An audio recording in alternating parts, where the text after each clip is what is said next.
श्री गुरुदेव दत्त. श्री स्वामी समर्थ. पूजेच्या मांडणीसाठी लागणारे साहित्य: पाट, चौरंग, लाल वस्त्र, आसन, माळ, गुरुचरित्र पोथी, 1 नारळ, 4 विड्यांची पानं, 2 सुपारी, तांदूळ, पाणी, 1 वाटी, फुले, हार, गंध इत्यादी. असे केले जाते.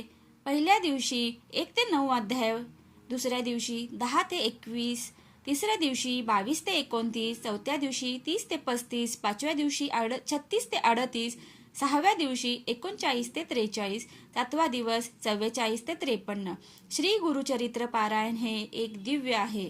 समाधान, सुख, शांती आणि गुरुकृपा लाभते.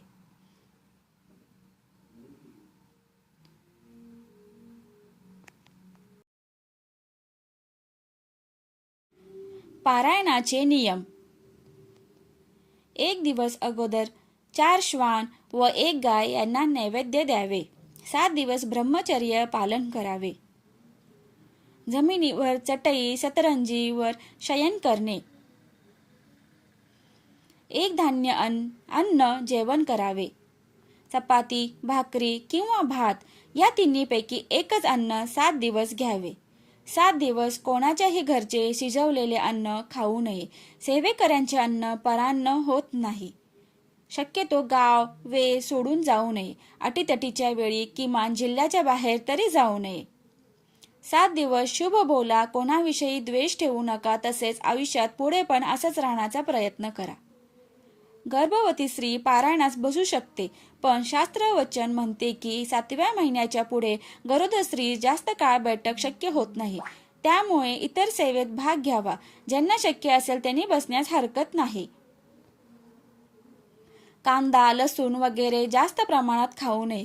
विज्ञान सांगते की शरीराची उष्णता वाढल्यास आपणास त्रास होऊ शकतो. शक्यतो पित्त वाढवणार यास्तव कडधान्य, डाळी इत्यादी द्विदल धान्य वर्ज्य करावी. त्या बदल्यात दूध, पोळी, हिरवी भाजी घ्यावी. थोडक्यात आहारशास्त्र महत्वाचे, बाकीच्या गोष्टी गौण आहेत.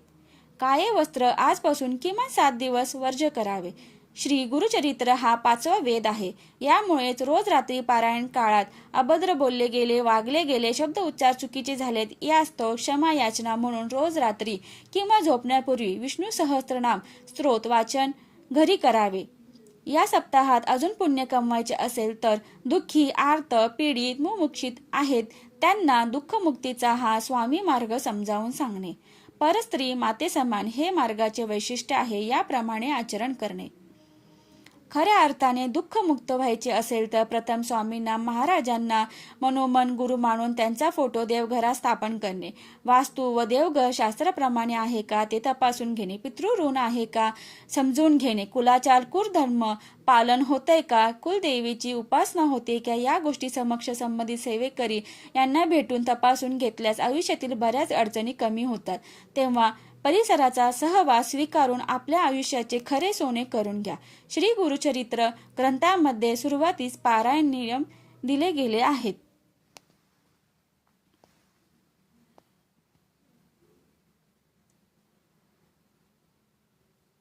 गुरुचरित्र पारायण वाचन करताना दुपारी 12 ते 12:30 या दरम्यान वाचन करू नये.